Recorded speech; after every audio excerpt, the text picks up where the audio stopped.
Well, I'm in Vernon, in actually Coldstream, and this is the marina where Lauren and Debbie and Tanis have their boat, and here it is. And Lauren and Tanis are in the boat right now. We're about to go for a little cruise, and we're just waiting for Debbie to get here, and we're all going to go in the boat and go for a cruise. Okay, we're on the boat and we're off to the races.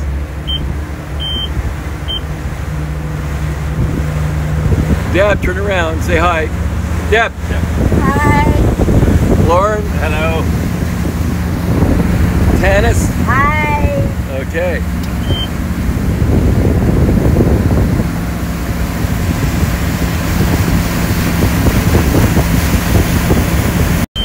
Okay, I'm pointing to it.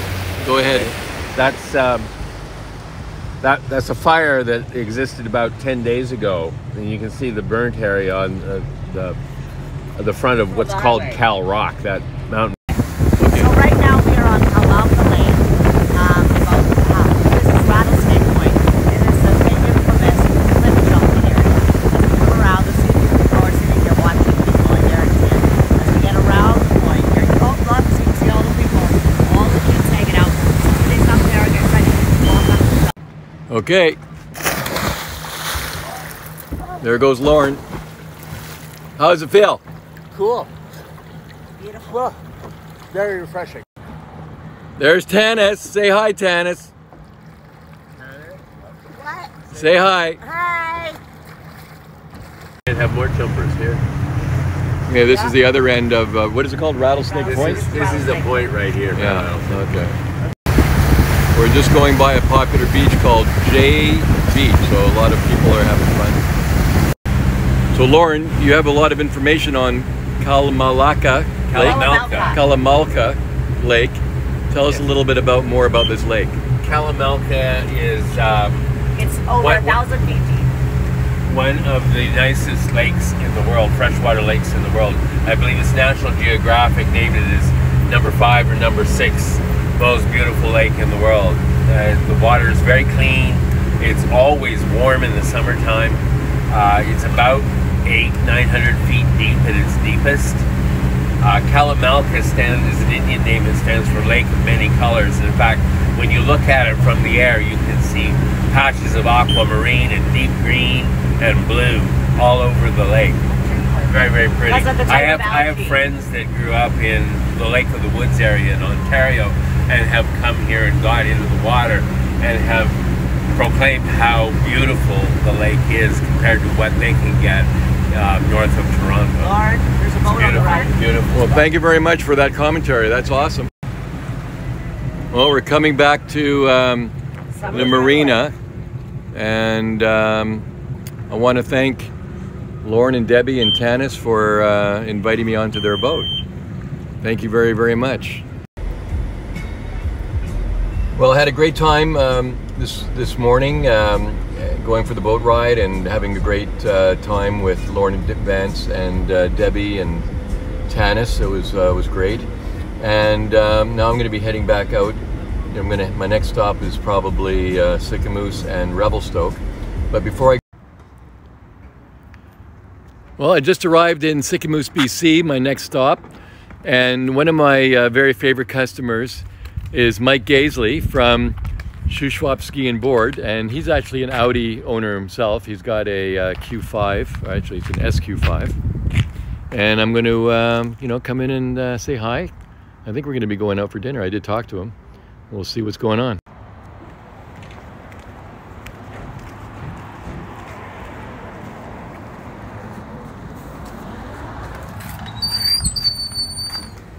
There's the man. Harvey Sorcher. Mike Gaisley. I'm doing great. How are you? Good, good. Beginning of this cross Canada trip, is it? It's the beginning, yes. I'm going, I went to Victoria on Tuesday, put my car in front of the mile zero, took a picture.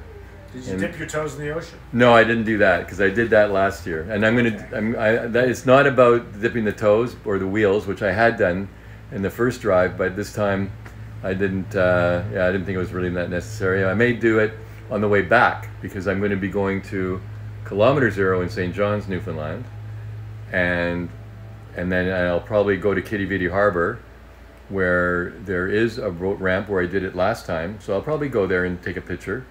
But I'm going to start the trip starting from Kilometer Zero and then boot it all the way back to Mile Zero. And after I go to Mile Zero, then I'll put the wheels into the Ogden Point boat ramp. Yeah. Nice. So how's your season going so far? It's a great season so far. Just as you probably know, lots of products are hard to come by. So we're doing the best we can to juggle, still get everybody looked after. Great. And I had to take a little detour to get here, but it wasn't that bad a detour. No, Because of the that's smoke. the trouble with great hot weather, is forest fires can become an issue, and that's happening around us right now. Luckily, nothing really terrible has happened in our area, but it messes with time on the water. It's not quite as much fun when it's smoky out there. Yeah, and you can definitely smell the smoke.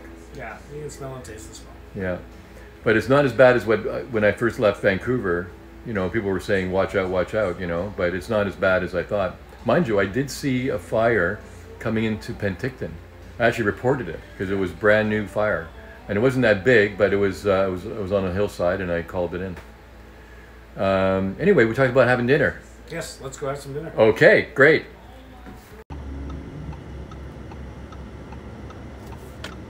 Okay, just had dinner with Mike from Shuswap Ski and Board, and had a great time.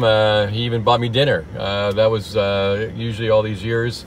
He would, we'd go for dinner, and I'd be paying because I'm, his sales rep. He's my customer. But this time he surprised me and he bought me dinner, so that was awesome. And it was so great to see him. Now I'm on my way to see, go to Revelstoke, and I'm seeing Donna, who is my good time buyer at Revelstoke Mountain Resort. And I'm really looking forward to seeing her. It's been actually 2 years since I've seen Donna. Has it been 2 years? Yeah, I think it's been 2 years because, of course, COVID last summer. I didn't travel, and the October I was on my way to Calgary and bumped in and had coffee with her. So that was the last time. So basically almost a year and a half since I've seen her. Anyway, looking forward to it, and on my way to Revelstoke. As I mentioned, I'm on my way to Revelstoke, and you can see that there's quite a bit of smoke in the sky. I mean, you can really see it. And actually, the road that normally goes from Vernon to Sicamous was closed because there was a fire on the next to the highway. We had to do a little detour to get to, not a big detour, but I had to take a different highway to get to Sicamous. And yeah, just thought I'd give you a little update on that. Hopefully the skies will be clearer tomorrow. I also want to mention that because I'm driving, a lot of times behind traffic, I'm not booting it. I mean, my speed right now is only 80 kilometers an hour, and that's kind of the speed I was driving since I left Kelowna. And when you're driving a little bit slower, the battery is, not being used, as much as if I was doing 120, and therefore your range is better. So I just wanted to let you know that my range right now is 227 kilometers, but I've already driven 154, so that's like 290 kilometers, or sorry, 390 kilometer range, effective range. So that's pretty good. I got my car on what they call adaptive speed control, and this actually saves battery power too because it's more efficient. Okay, anyway, just thought I'd let you know. The road from Sicamous to Revelstoke is meeting now the Trans-Canada Highway. So we're on the Trans-Canada Highway, and I'll be on this road for quite a while now, probably all the way to Sudbury. And I'm actually looking forward to the drive. When I get to Calgary, I'll be spending maybe a day or so there, I'm staying the night with a good friend of mine in Revelsoke, so I'm excited about that.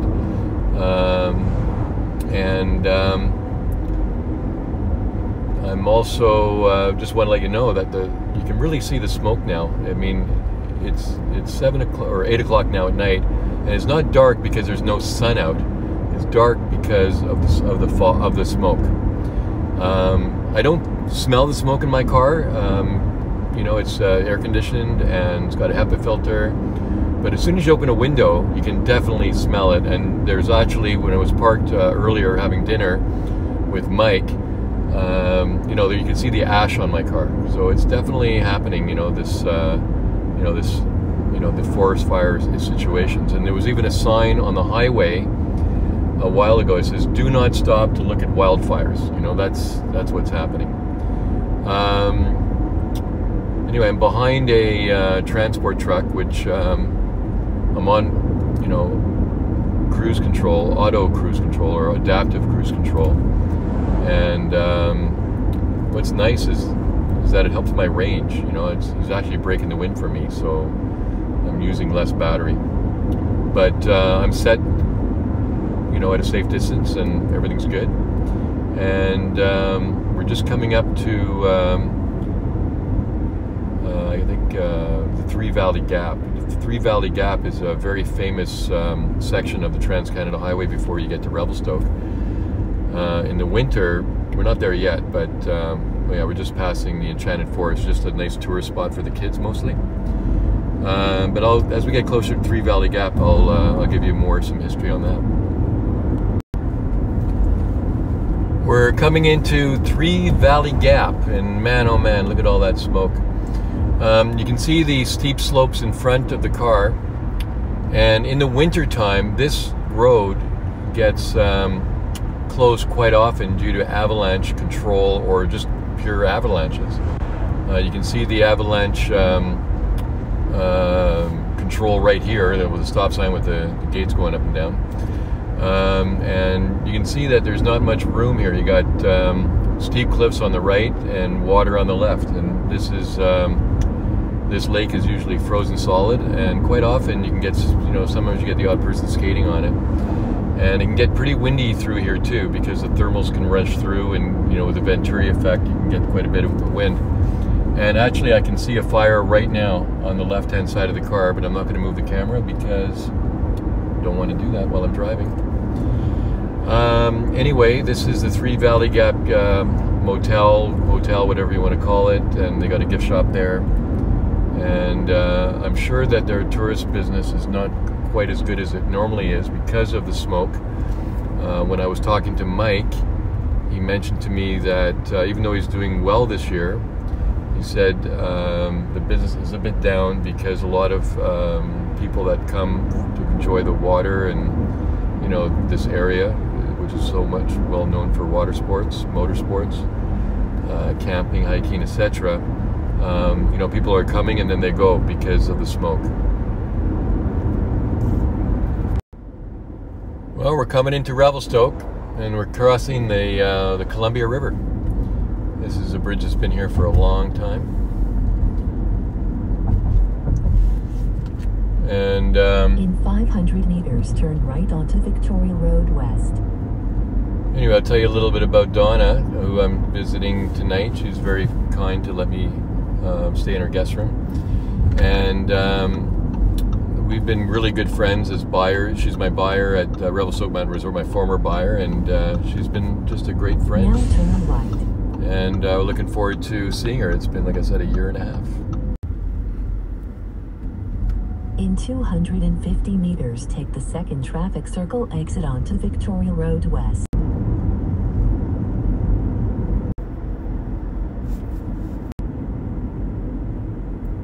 Well, I just passed a BC Hydro charger, and I may be using that tomorrow morning. It's because I'm going to be going to Golden, and I just would have enough power now to make it, but I'm not taking any chances. Revelstoke has been a really great outdoors haven for lots of visitors and locals alike. Of course, there's a Revelsoke Mountain Resort that's here, and it's only been around here for about 11 years. The mountain's always been there, but the resort itself, all the lift infrastructure. Meters, turn left onto 4th Street East. And of course, Donna was my buyer at the ski shop. And it's got the largest, or say the highest skiable vertical drop in North America. It's amazing. And it's a very popular resort from around the world. People come here. The other thing that Revelsoke is really well known for is forestry. And of course, the railway. The railway is a big part of this town. And it's a big center for Canadian Pacific Railway. 2 kilometers, turn right.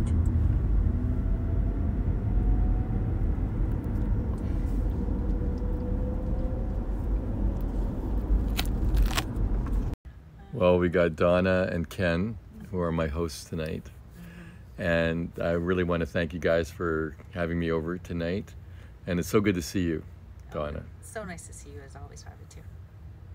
Anyway, I'm gonna say goodnight for tonight because it is getting late, it's getting dark out, but we'll talk to you in the morning. Take care. Good night.